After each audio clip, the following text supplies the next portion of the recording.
Hey guys, VaulSC here, hope that you're doing well. Yesterday was game day at the local gaming store playing Conquest, the Last Argument of Kings, and we're going to go into a bat rep between myself and local homeboy Hayden, aka Hobby Hobo, aka the local Wadroon player. Always love playing him. Hayden does a lot of commission painting, so you will have seen some of his Old Dominion stuff on my channel. After Matt bought the army, he expanded that and painted some of it himself, but all of the city-states is painted by Hayden, and he's now working on Sorcerer Kings, and obviously all the Wadroon stuff is painted by him as well, and I just love taking photographs of his stuff. So always a treat to play him and get a bat rep on the board. This is a game obviously involving my 100 Kingdoms with the new rules. Still loving the update, still loving the experimentation, the freedom that they have allowed us with list building. It's going really, really well so far. So let's just dive into it, and we'll go into a few lists. Starting with my one, so I've just now assembled the Sicarii, so I will be just playtesting a little list involving one minimum small regiment of Sicarii.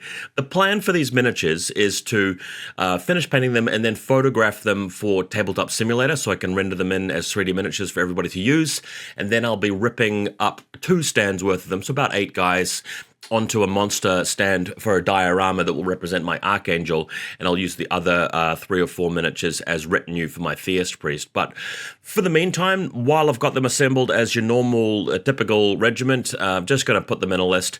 I don't love them though, because they are sort of like a middle ground between Men-at-Arms and something like Household Knights. Sicarii can be very fast because of Divine Purpose, which is really, really nice. And Evasion 2 is sometimes a lot better than Defense 3 because there's a lot in the game now that has AP 2 and Cleave 2 and Smite and things like that. Reason why I don't love them is that you can take your Men-at-Arms obviously for 110 compared to 160, which is a 50-point difference. So if these guys are just sitting there and camping a zone, they're going to do it much more cost-effectively than the Sicarii. And if it's just, you know, a one-on-one slog against another medium regiment, these guys are Defense 3, these guys are Evasion 2, but the Sicarii hit a little bit harder. So it's not exactly represented by a 50-point difference. Then when you compare these guys to Household Knights, which, if I recall correctly, are also 160. Let me just double-check the facts here, guys. Yep, also 160. The Household Knights, similar speed given that these guys can achieve the Divine Purpose, okay? So these guys can be very fast, but the Knights can have Defense 4 with reroll 6s, so they're way tougher. They're 5 attacks instead of 4, and they do impact hits when they charge, so generally for the fighting side of things, the Knights are going to be better. There is a pretty good argument for including Sicarii if you're going really heavy on theism. So if your list is almost all theists and you've got an Archangel or even 2 Archangels in there and you've got 1 or maybe 2 Theist priests, then the Sicarii make a bit more sense because they're going to be making more use of the Blessed from the Theist priests, especially on the Supremacy turn, and the Divine Purpose and the regeneration from the Archangel, etc., etc.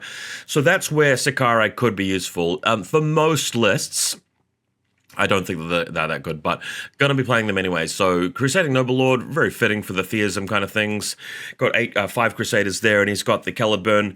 They're going to be -2 from Cleave and then re-rolling their successes, so he's just a real wrecking ball there with Eccentric fighting style.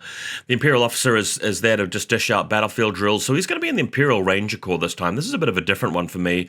Back to my old days of starting Conquest, where I'd run this guy in the group back when they were scoring with a medium character in Lights. They're now scoring again with the relentless drill rules, and very accurate shooters at volley 3, and very good at dancing around the battlefield and going to different zones with their fluid formation. So that's why I've got a Mage back here with School of Water. She's going to be there to heal the Ranger Corps back up, or the Gilded Legion. The Imperial Officer with the Gilded Legion doesn't actually have to be in the Gilded Legion to lead them, so Drillmaster there because they're going to have a good frontage without the character in front for the extra attack, and obviously the Vanguard is helpful if you're not already using the Imperial Officer's Vanguard. He is, of course, a Dynastic ally. Hunter Cadre, always good. Although I like Gilded Legion, one argument for not bringing Gilded Legion is it opens up another slot for the Hunter Cadre. Really love the Hunter Cadre at the moment. They're probably one of 100 Kingdom's best regiments, if I say so myself. Theist Priest, we're going to go with Fragment as always, but Glimmer of Faith too, because rerolling resolves plus the Neophyte there to give them Fearless actually makes these guys quite resilient. So they're effectively going to be resolve, 4 or 5, depending on the size of the stack there, and they reroll their failed resolves. So with their low defense, they're going to take a lot of damage, but not that many resolves, which is awesome. So that's what we're running today, or yesterday. And then my opponent running a speakers list, just 2 characters and just 8 regiments. You don't normally want to do that because you sort of fall a bit behind on card advantage. What people typically do with this kind of setup is they take one heavy, so either the Apex or the Tontorr, but not both. But what you've got here is quite an efficient list in terms of everything getting shock, and the Conquest warband is very good, especially with the Braves having Aberration there. I believe he took that because he sort of ran out of things to spend points on, but it's in the Conquest warband, so it's actually very, very helpful for the speed of the Thunder Riders and the Tontorr. My personal variation of this sort of setup would look a bit more like this, where instead of taking Beads of Death and Resilience, I actually just wouldn't take either of them, because once the Thunder Riders are in combat, they're probably going to get killed. So you come over here and you put these guys together like that. And then the Raptor Riders are very, very good. That's just they're light, so they don't really do that much scoring. So once you've got that kind of setup, that's pretty much all the speakers you need. And then you can actually go down to a Foot Chief, and you can grab stuff like Veterans and Slingers, and that makes a lot more cards available to you in your army. And you've even got to, what is that, 13 cards already? 8. So 7, 8 plus 3, that's 11 cards. So you can go up to 12 here if you take one more regiment, which is pretty easy to do. If you go over here and grab Veterans or Chosen is probably a good one. Then we just have to split off 10 points. But you can sort of see what we're going for there. That way you've got a really good mixture of scoring units and shooting, etc. But that's not what he's gone for. He's gone for the all dinos, so we'll jump into that shortly.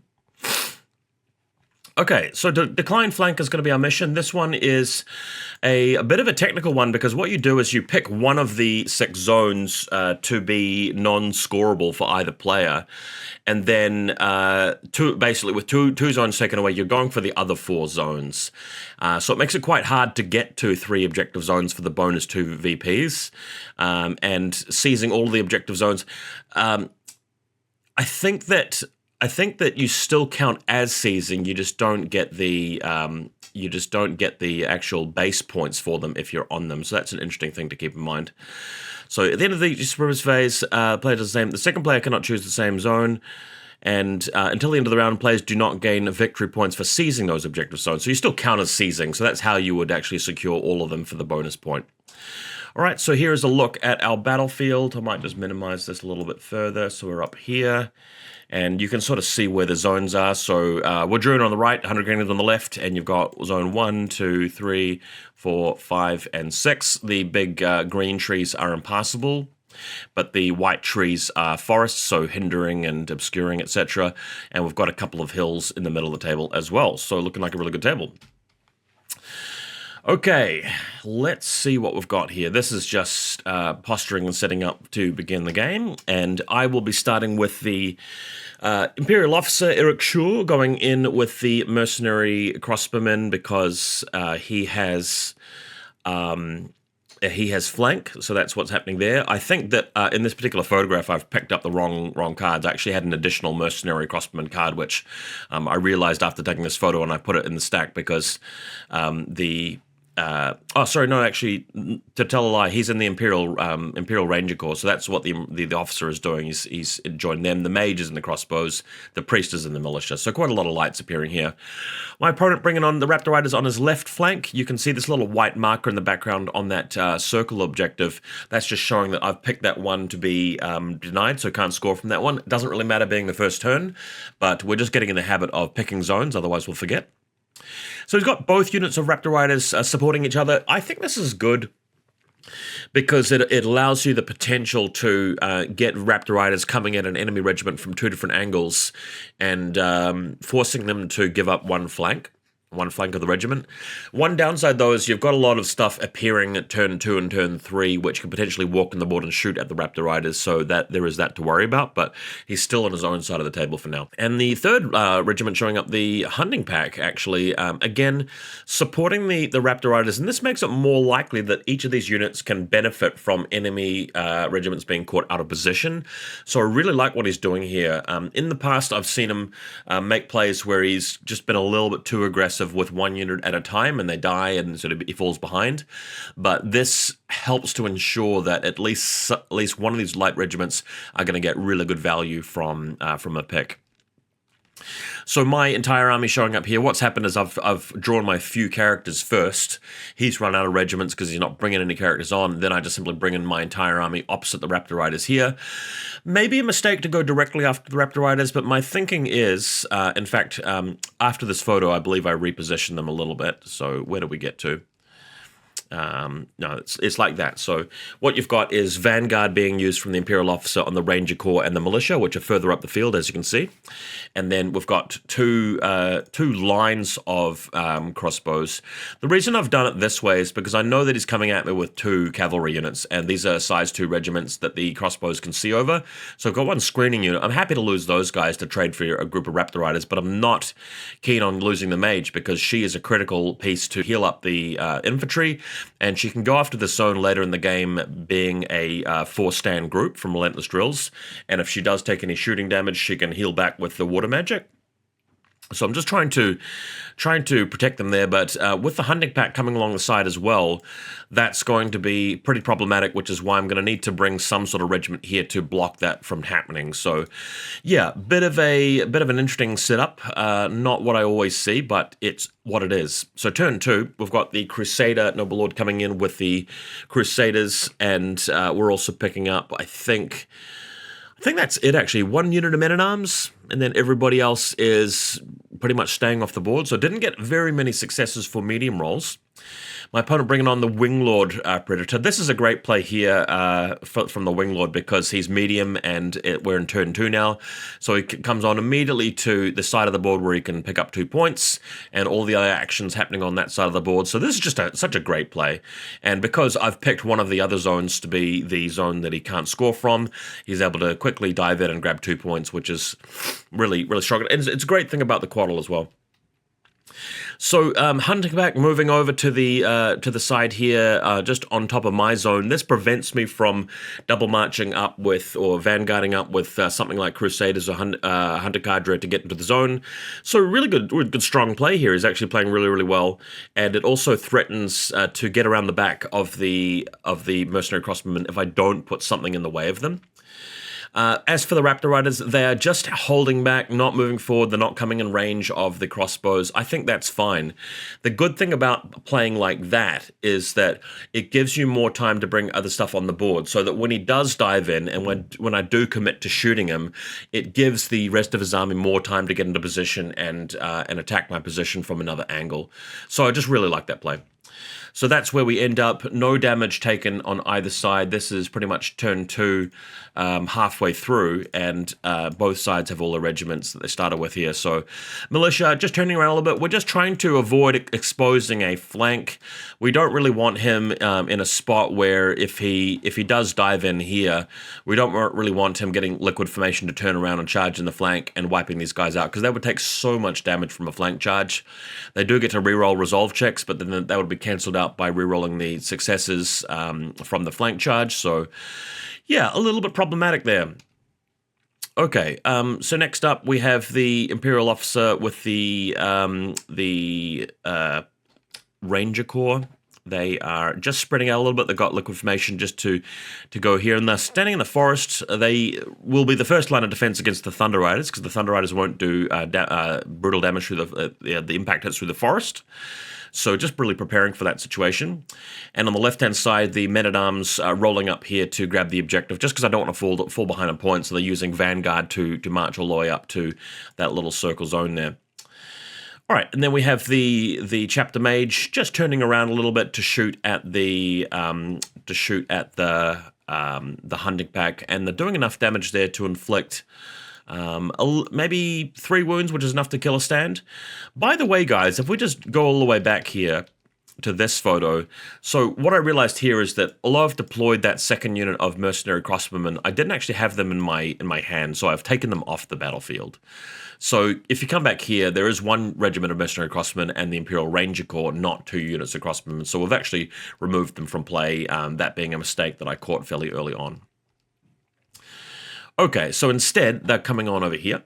So you can see the quattle behind the trees over in the background. That's him right over there, and I've just come over to this spot to grab this objective. The quattle can fly, so if he comes around here somewhere, I'm just putting these guys in position where they can shoot at a very, very close range. I did buy the veteran upgrade for the regiment that the Mage is with, but I forgot about that all day, so didn't actually get coming into play. Would have been very helpful for this regiment, though, in close support with the men-at-arms for that bonus for when you're in effective range. So then we have the Crusaders moving in. You can see my Crusader Noble Lord proxy on the left there, plus the 5 Crusaders, and they are running directly in front of the hunting pack. They are close enough to the side of the board that the hunting pack will not be able to fick past, because they've got to be at least 2 stands wide, so there's just not enough room there. And there's not really enough room for them to reform and get out of the way. So that is just a blocker. With 2 stands of... This guy's taken a couple of wounds, so once this guy's destroyed, I must say, then the Crusaders are only going to be up against 2 stands. But from the front, I mean, defense 3, and they've got really good resolve there. They shouldn't really take too much damage from the hunting pack. It's really just the flank charge from opportunists that you'd normally be worried about. But my opponent, again, has played quite well, blocking me off of this zone, so I'm going to fall behind on scoring. So turn 3 now, we're going with the Gilded Legion, obviously our auto pick, and just about everything else is arriving on the battlefield at this point, with maybe 1 or 2 things left to come on. But we do have the Sicarii, as you can see. I have bought the support packs. You can see all of the fancy, cool art there. And Mercenary Crossbowmen going first, just so we can shoot at the hunting pack. So that's what's going on here. These guys want to activate first so that they can shoot at that regiment, kill that stand, less damage taken from those guys. I actually sort of helped my opponent out with a few comments here and there, and I said to him, if you charge with the hunting pack, that's going to mean you do a little bit of damage here, but then I can clash and move on to the objective and score. But if you just let me charge you, that's going to stop me from getting onto the objective because I need 1 action to charge and 1 action to clash. So I've had my camera over this the entire time. So you can see the dilemma there, can't you? Because he's blocking me off the zone. The zone's there. If I charge that regiment and clash it, I don't have another movement to get onto the zone, so he can actually hold me back from scoring even longer. So that was something that he may not have realized, but I was able to point out to him during the game to take advantage of. So what's happening here is I'm shooting at him. I do rip up 1 more stand of guys. They do have loose formation, so less shooting against them, and we can move on to turn 3 here. So that's the shooting going on as we just talked about. And then we come on with the Tontorr. The Tontorr, obviously, between the Tontorr and the Apex, you want to be picking the Tontorr to come on automatically turn 3, which is what he did. That's something which he didn't choose to do in a previous game that we had, where the Tontorr came on a little bit late and he didn't really contribute to the game. In this situation, he is in a much better spot because he's just coming straight through the middle. He's got the benefit of Conquest in the warband, so extra 2 speed on one of his marches, which is going to be really helpful for him. And what you want to do against this sort of 100 Kingdoms army is you just want to get stuck in as soon as possible, be a magnet for all the bullets, and you want to just mop up as many units as you can and create space for the Thunder Riders to get through without being swamped so much. So great place for him to be. Now the Quattle, the Winglord, makes a surprise move here, and to explain this, we're going to have to go back a few photos and show you a bit of a blunder that I made here. I triple march these guys up with Vanguard from the Imperial officer. So these guys have come up the board there. And I haven't really positioned myself very well. What I should have done is I should have positioned myself like on the side like that. But because I've put them here, it means that he can actually march forward. He's got a really long march of like 9 inches or something. And that will put him in the flank.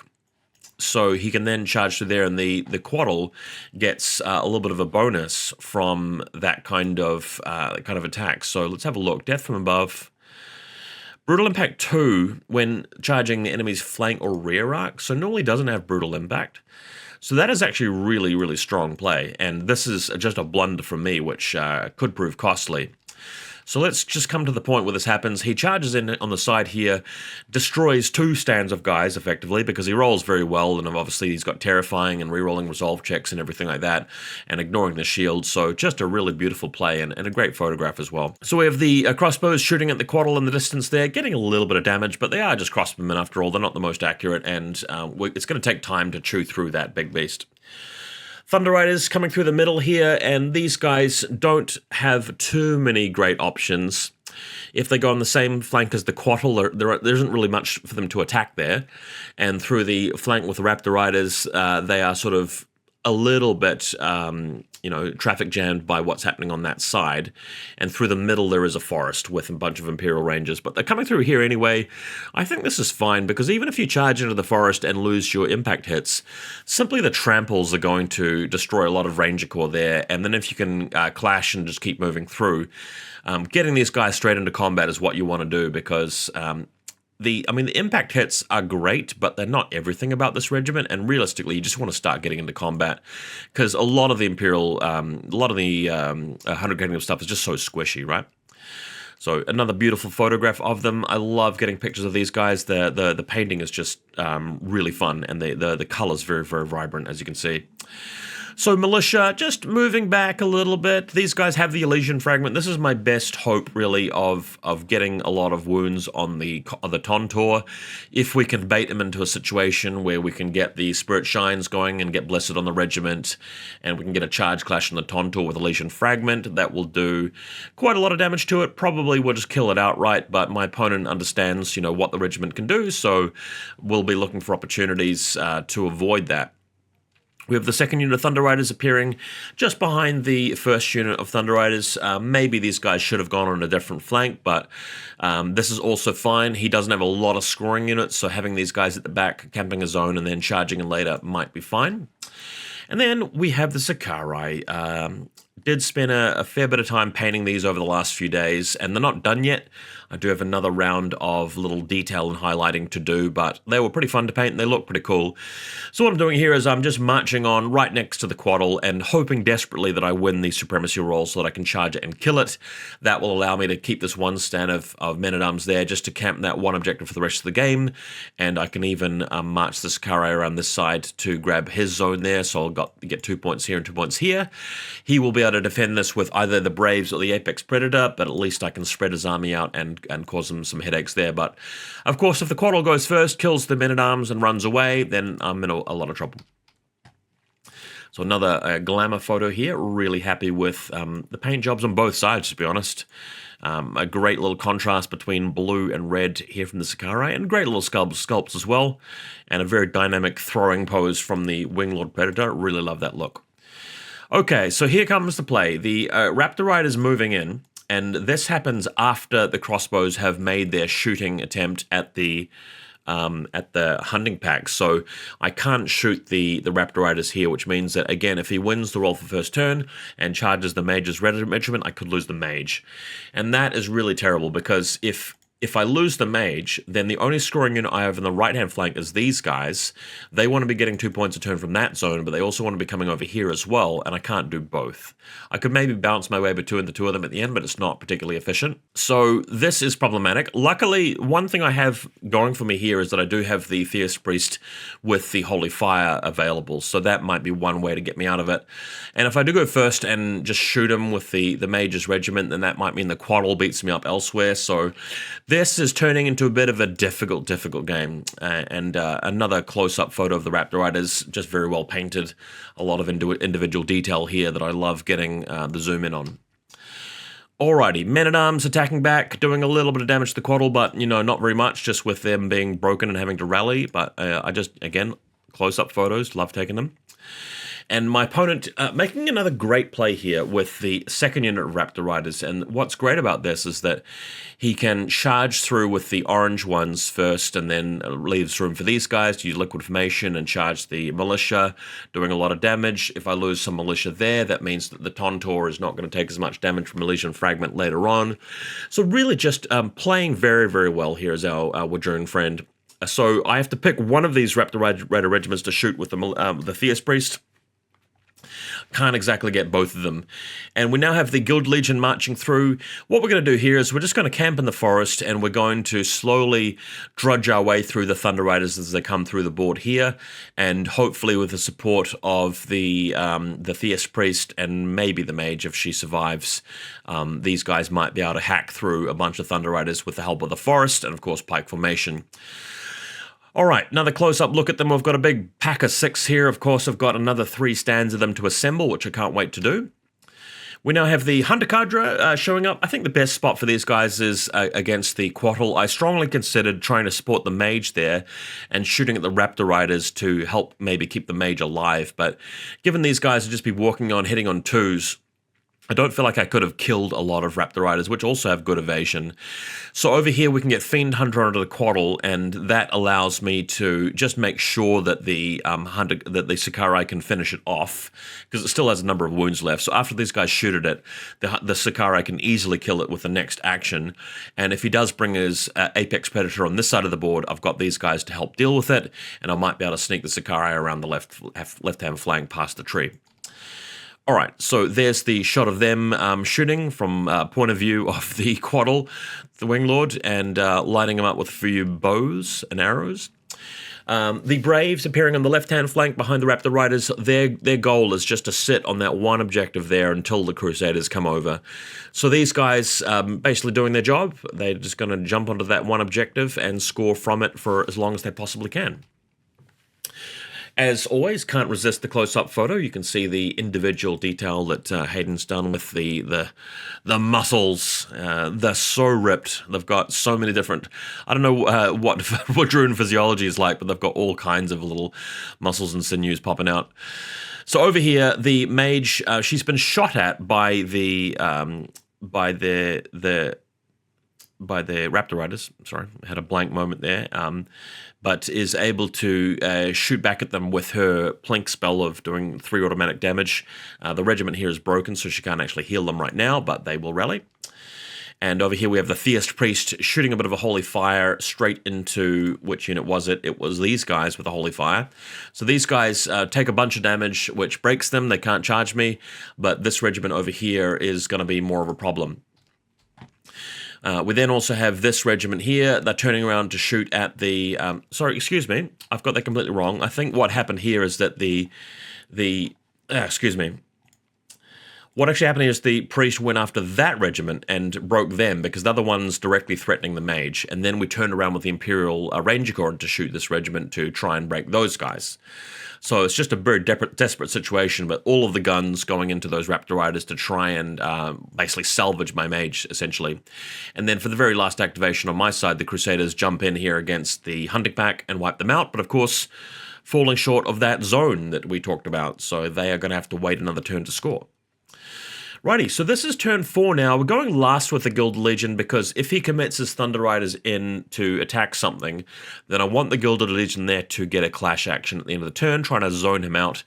For the very first activation here, we're going to go with the Theist Priest and the Militia. The thinking there is to use Holy Fire again on some Raptor Riders and then charge any Raptor Riders left alive because we just literally don't want them going after the Mage's regiment who's only got like 1 stand left, so 4 wounds. And then after that, we're going with the Sicarii. This card, you can't see it very well, but the third card in my stack is the Sicarii because they want to go after the Quattle. So by prioritizing the Theist Priest to help save the Mage, that means that his Quattle is most likely to activate before the Sicarii do, and then the Mage's regiment is like through here in the stack, which might be a little bit too late, I'm afraid. So let's see what happens here. This is the overview of the battlefield, and you can see what's going on here is that he's got this guy here who is who's effectively like he's broken, but he can shoot. And if he gets into combat, then like killing him with the mage might not be that easy. And we've got this regiment over here, which is alive. They've taken 3 wounds from the Imperial Ranger Corps, but they're not broken.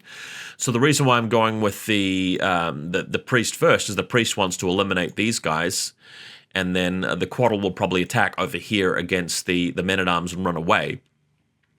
And that will allow the Raptors to go in here before I can deal with them. And this is a fully healthy Huntress we're talking about. So she's going to rally, shoot, and charge. And then I'm going to have to wait another turn to try and revive the Mage's unit. So it could be a little bit awkward. All right, so this is another point of view photo. You can sort of see the same stuff going on. So we've got the Raptor over here against the Mage's unit, and we've got the Priest about to attack the Raptors there, and we've got the Quaddle about to go after the men-at-arms on that side. So who wins the roll? I managed to go first here, and the Theist Priest does blast these guys with a Holy Fire and then charges into them and wipes them out with the Militia. Obviously, we don't need to use Elysian Fragment. We can save that for the Tontorr, but that is one goal achieved. The Raptors are destroyed, and the Mage is only going to have to contend with one stand of Raptors, right? My opponent goes ahead with the Winglord, and what he does here is he uses his first action to clash without inspiring. That does give him a free reform and another march action. And I decided to help my opponent out here a bit and just sort of explain to him what the options were. What he could do and what he was leaning towards doing here was eliminating these guys with the clash and then charging this regiment in the flank. And because he has a lot of bonuses from the flank, he is likely to do 2 stands worth of damage to the mercenaries.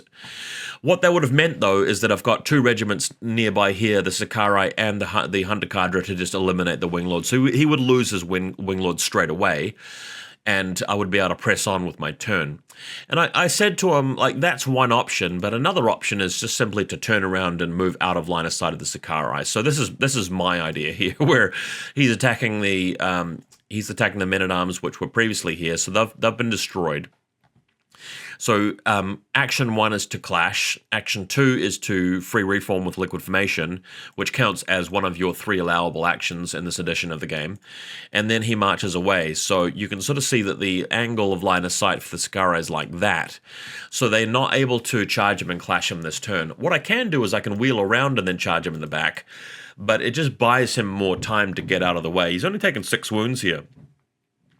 So in the following turn, that will allow him to combat reform and clash the Sicarii, do some more damage, and possibly fight his way out of there. So this is the optimal play in my opinion, and that's the one he went with, so that puts me in a little bit of trouble. So here's the Sicarii. They obviously don't really have a target anymore, so they have to turn around and they have to try and charge him in the back. This is a bit of a longer range charge, but I managed to succeed in the roll, so they managed to get through, and hopefully next turn they can kill him and move around to this zone over here after they've destroyed him, right? So that is the end goal for the Sicarii, but again, looking good. Very happy with the way these guys sort of turned out. I need to brush up the detail a little bit, but they're on the way. All right, another play that I sort of helped my opponent out a little bit with is the Tontorr. His plan was just to run up the guts here. The problem that if he does that, then the Ranger Corps essentially get out of the way. So that's my next play with the Rangers, is just to remove them from getting into the jam. And then the Priest will Elysian Fragment, their Militia charge in, and using Spirit Shines, of course, well, not this turn, but next turn I'll be able to Spirit Shines and destroy the Tontorr that way. The Militia, obviously they have been able to attack the Raptors, but you don't really want to put yourself in a position where the Tontorr could just get charged. So what he's doing here is he's just coming to the side a little bit, using this tree as a little bit of a blocker, and that way you can move in with the Thunder Riders first, create a bit of carnage, and try to bait the Militia, or force them to really try and support the rest of the infantry there before the Tontorr moves in, which I think is a really decent play. All right, the Mage, what she's doing here is she's rallying, and she can't heal because her unit's broken, so the unit has to rally, and plinking some damage onto the Raptor with her spell. It does 3 automatic hits, but doesn't kill it. So sadly, it's going to be able to charge me. Now over here, the Apex doing a double march. This Apex is so fast, man. I love the Apex, just a really, really good monster. So he moves over onto the zone on my opponent's side, which isn't cancelled. His little marker here indicates that I can't capture this one, but my marker is elsewhere. So he's free to grab this one, he's free to grab this one. So my opponent really going to be able to beat me up on scoring. And this is also going to stop me from going around the side with the Sicarii if they manage to chew through the Winglord. All right, so the Mage attempting to do a bit of this and a bit of that, but can't really achieve very much. Over here, we have the Thunder Riders.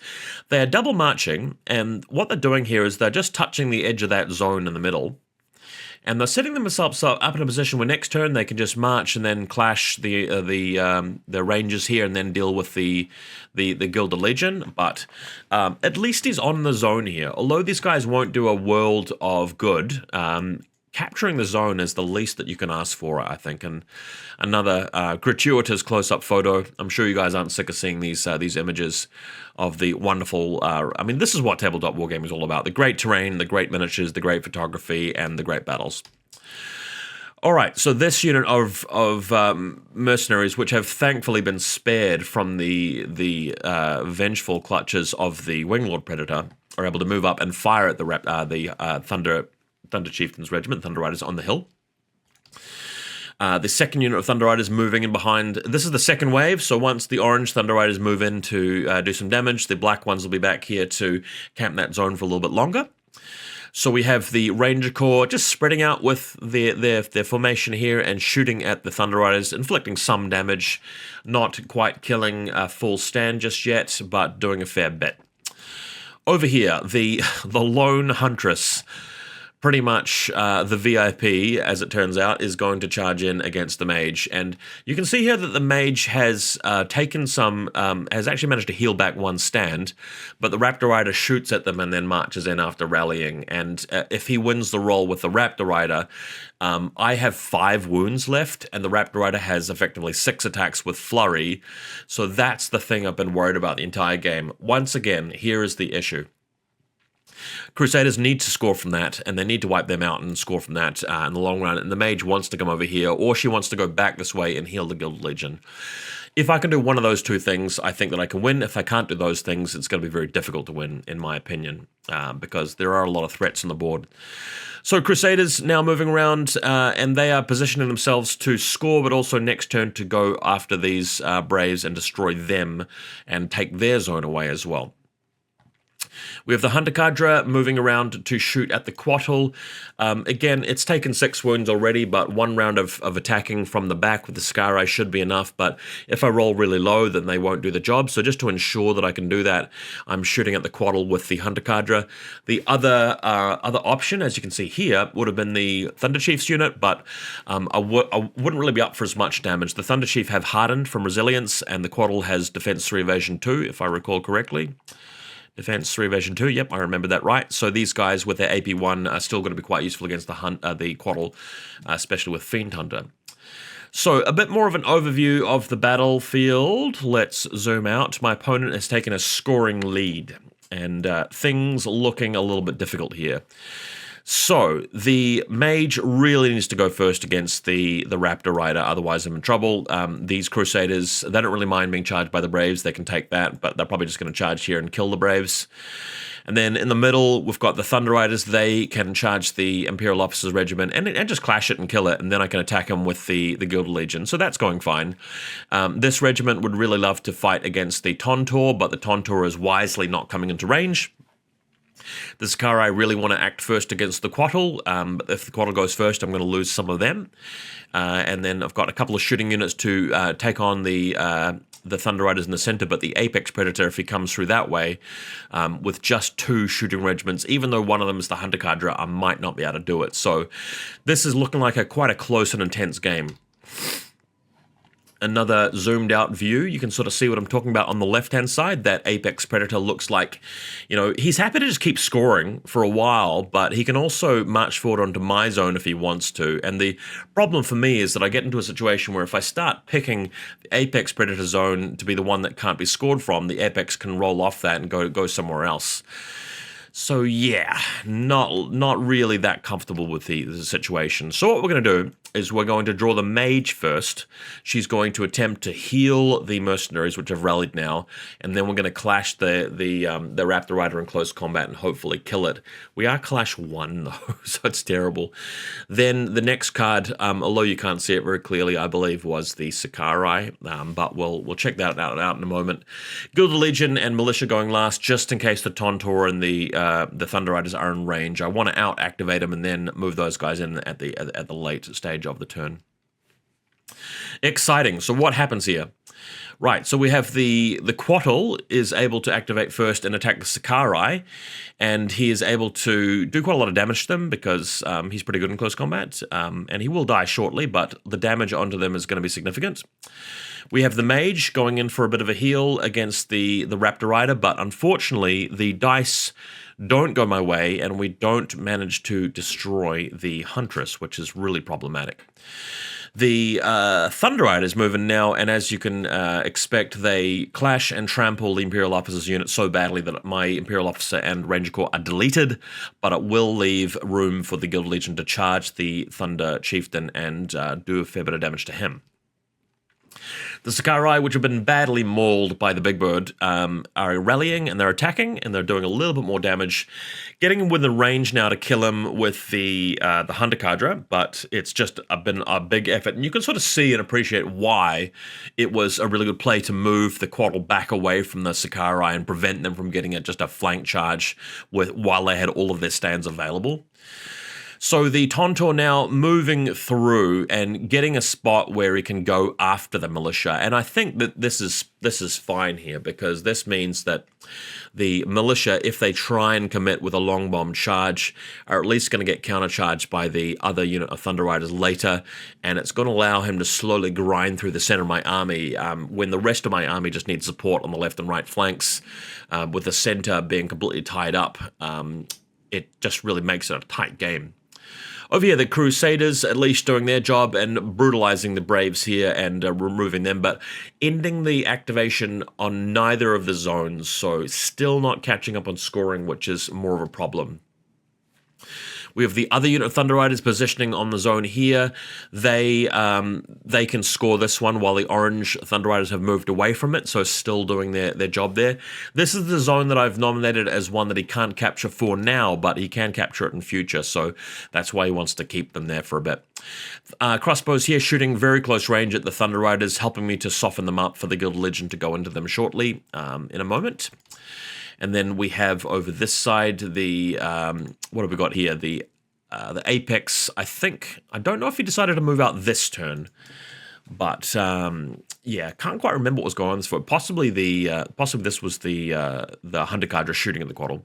Yeah, here you go here. So the Hunter Cadre shooting at the Quattle, doing enough damage, I think, to kill it. I think this is the turn that I got him. Can't quite remember. And yeah, the Raptor Rider. So this is the real trouble here, because the Raptor Rider can chant for war, so that'll give her cleave. She's effectively going to be Clash 3 or Clash 2, and with Flurry she can get quite a lot of hits there at 6 attacks. And with only Defense 1 on the guys, and the Mage only giving them Resolve 2, one Huntress here, one Raptor Rider, can actually do a ton of damage, and I believe this is the turn that my Mage got wiped out, which is a very, very big deal. It's a serious problem. Over here, the Gilded Legion taking a bit of vengeance for the fallen Imperial officer by charging in here. The Forest will unfortunately remove their Inspired, but this is a lot of attacks. So Drillmaster gives me 16 in the front, plus 9 in the back. That's 25 attacks on Clash 3. And Cleave 1 will be ignored by the resilience here of the Thunder Riders, but this is a whole ton of damage onto the Chief. So another gratuitous photo of them, and then we move on. We've got the Theist Priest now firing at them with a little bit of Holy Fire, but staying back a little bit from the Tontorr because we don't really want the Tontorr to be able to go for the long bomb just yet. So Holy Fire onto the Thunder Riders, and then we're going to move back a little bit. So that's the situation, and of course the Mage is destroyed. So here is a bit of an explanation of what the problem is for me. With the Mage destroyed, I can't go and heal this unit, and I can't go and heal this unit or this unit, and these were the 3 units that needed healing, and I can't move over to the other corner of the table and score with her because she's dead.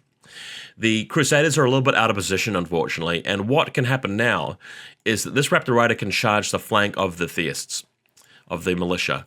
What that will mean is that if the Tontorr moves in, I'm not going to be able to charge clash the Tontorr because I'll be tied up with the Raptors, and that will allow the Tontorr to attack the Militia first. And the Tontorr will do an absolute lot of work on them. It'll be very destructive there. Even though the Gilded Legion are about to destroy this guy and move into attack over here, it's going to take them a while to do that. And I'm only going to be on one zone with the Gilded Legion, if any, because he's got a unit of Thunder Riders over there, and he's also put his little marker there to stop me from scoring in the middle. So this is where the game becomes really problematic, and this regiment here needs to turn around and attack, and if they do that, they're not scoring from this zone, falling even further behind a point, so I've really kind of got myself into a bad position with the Mage not making it through here. Another overview photo just shows you how problematic it is and how badly out of position my stuff is. On the left-hand side, we have dealt with the Winglord, and he does have a Apex Predator there, and I do have a zone I can move on to. The Hunter Cadre are scoring, but getting around onto the other zone there is going to be problematic with that Apex Predator there. And the other problem is that if he decides to move this way with the Apex Predator and attacks the Gilded Legion and mops this unit up, or just goes after these guys, then scoring from this zone or this zone might be problematic as well. So, going to be tough. Right, we're going with the Gilded Legion first. The plan here is to eliminate the Thunder Chieftains unit and then charge past them onto the unit of Thunder Riders behind them, blocking them up for another turn so they can't charge, and then cutting through them to the next objective behind them and getting out of the way of the Tontorr. Then we're going with some shooting after that, and the Crusaders going to turn around, and we're saving the Militia to last. We can maybe, if the Tontorr does attack me, I might be able to break out of there and actually put the Fragment on him this turn, but with the Raptor Rider charging me, it's going to be really hard. Okay, so overview of the battlefield from the left, saw that already, and there you've got the center of the battlefield at the start of this turn. So what happens is I win the roll. Gilded Legion, they don't need to inspire as an action because the Relentless Drills thing means that if they're veterans, which they are, and if they have at least 5 stands, which they do have, they can clash here without needing to use the inspire action, and the forest is not something they're moving through right now, so with only a few wounds left on the Thunder Rider, they can easily destroy him. The Chief attacks with his die fighting, maybe take a couple of wounds here, and then we charge right through the forest into this other regiment. This gets me well out of the way of the Tontorr, and then after I kill this regiment, I can move on to the zone behind them, so that is the plan for the Gilded Legion. The Raptor, unfortunately, throwing a spear at me, doing some shooting, doing some wounds, and then charging into the flank, doing even more damage. So very, very painful. And this one Raptor Rider is going to be very, very costly. Sicarii, turning around and just using the cover of this tree, which we're counting as an impassable piece of terrain. So they're just moving around to capture this zone here. That's going to be useful.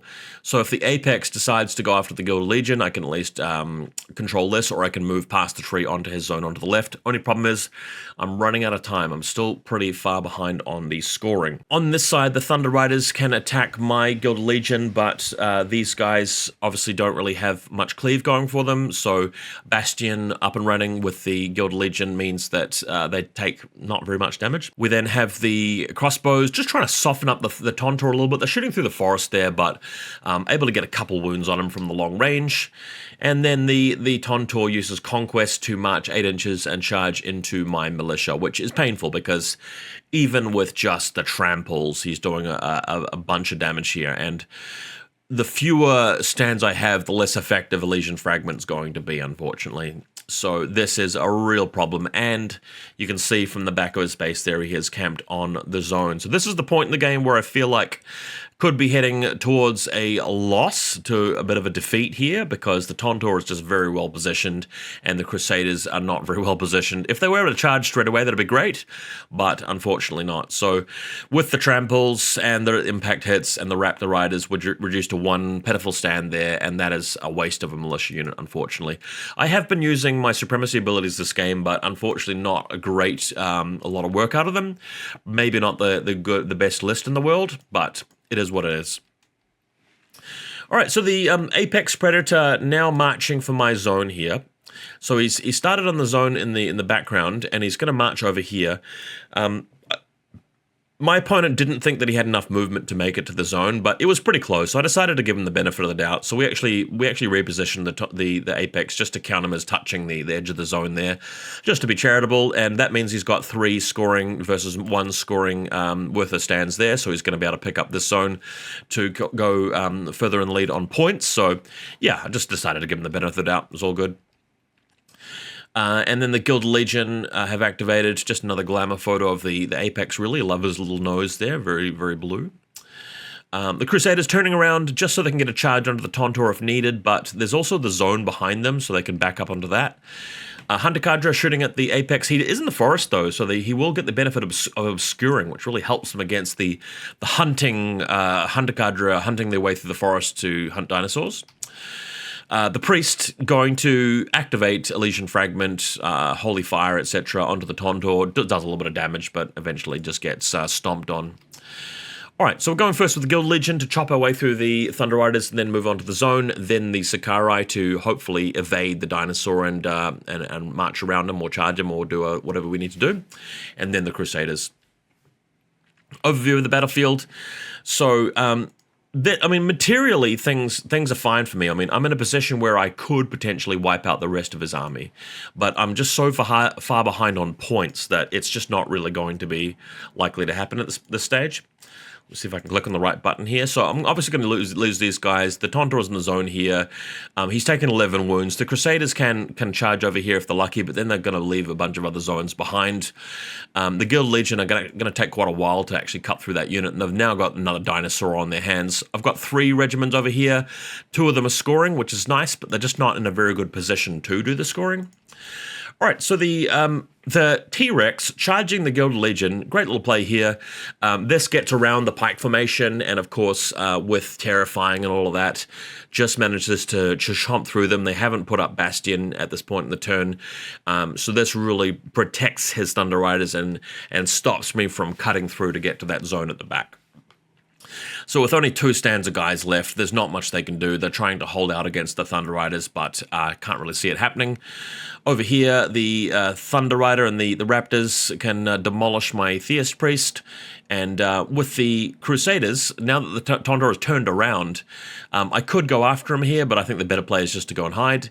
Sicarii charging the back of the beast here. There is a zone that I'm on top of, but if I move my camera out of the... Whoops, wrong one. If I move my camera out of the way, you can see he's got that little token there to show that he's actually prevented me from scoring from that zone.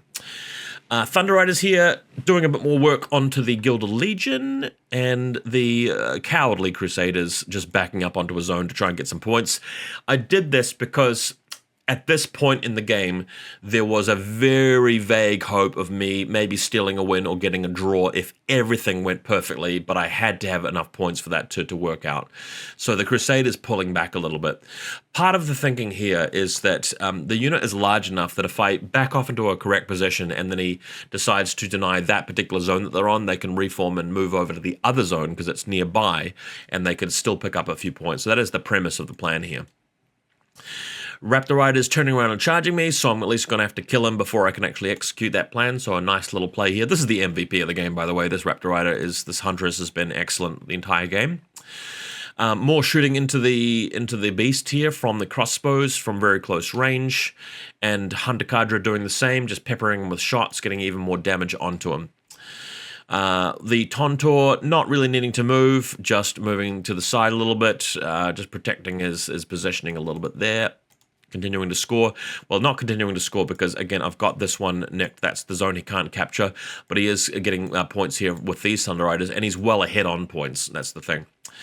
So we're going to go first with the Hunter Cadre to kill the Apex, then the Gilded Legion to hopefully kill the Thunder Riders and move through, and then there's everything else after that. So this is how the battlefield looks very, very late into the game. We have the Hunter Cadre going first to kill the Apex Predator, so at least he's dead now, and what that means is that the Sicarii can march around there, and then in the next turn go after that zone to score from that, and if he denies this zone, or if he denies that zone, we score from this one, basically. So that's the plan there, and then we want to go into the Gilded Legion. Unfortunately, though, he has some Thunder Riders, which have a little bit to say about that. So the Thunder Riders wipe out the Gilded Legion. I've got my crossbows here, which can shoot at the Thunder Riders in the distance, but they can't get much done against the Hardened One. Tontorr doesn't need to do anything, just holding back, waiting for an opportunity. He doesn't really need to go after the Crusaders at this point. And the Sicarii, they do a double march towards the zone down the bottom right here, but they're too far away. They won't get to it at next turn. And the unfortunate Raptor Rider doing a little bit more damage to the Crusaders before I managed to attack back and kill it, swinging some swords at it and taking it down. And still scoring, but we're down to just 3 stands left, so not really a great match for the Tontorr at this point. So yeah, Hunter Cadre, Crossbow Sicarii going into turn 8 or turn 9. And you can sort of see the overview here where we don't really have much left. He's got the Thunder Riders and the Tontorr, but he's just so far ahead on points that I'd really need to be scoring from 3 zones a couple of turns in a row to catch up. And he's still got points being scored from either this zone or this zone. At the moment, I'm cancelling that one out, but that just means that the Tontorr can actually tick that one off, which is problematic. So when it gets to my opponent's turn for the Thunder Riders, he simply moves backwards, and that's the point in time where we just really want to concede the game, because the Cadre go after them to try and break them. They've only got a couple of wounds left. The Hunter Cadre go to shoot them to break them and stop them from scoring, but they don't even manage to kill the Thunder Riders, and that's where we essentially concede, because even with those shots, he's still got the Thunder Riders just sitting there to score. He's reduced to like 1 wound left on 1 stand, so that locked me out of a win. And it goes to the Wadroon. A really nice, comfortable margin of victory at the end. I gotta say, that was an excellent game. Really enjoyed that game. Great back and forth game. The end result was because of a number of factors. First of all, props to my opponent. He played really, really well. Made a lot of good choices. The positioning and the timing of the Raptor Riders and the hunting back at the start of the game were really good. The move with the the Winglord onto my men-at-arms was really good. But I made some blunders as well. My positioning with a lot of my regiments, including my men-at-arms, were bad. Like, if I'd played in a bit more of a methodical, clinical, thoughtful way, I could have avoided a lot of that stuff. Dice, as usual, was a factor. You know, a few of those dice rolls gone my way, especially with the Mage, and I could have won the game, so it was a very, very close game. The scenario as well, I think we may have got a couple of things incorrect about the scenario, and also the scenario did require me to spread out in a way that maybe didn't help me that much. But all in all, just well played to my opponent. I can do a lot better. My army list, not the best, could have been better, same with his. But that's what you get from a typical good quality tabletop wargame. So please do hit me up with a like and a subscribe if you enjoyed this one. I'll be coming back later in the week with the follow-up back rep involving Dwegum that also happened to that game day. Also a very exciting game. But for now, thanks for watching, and we'll see you again soon.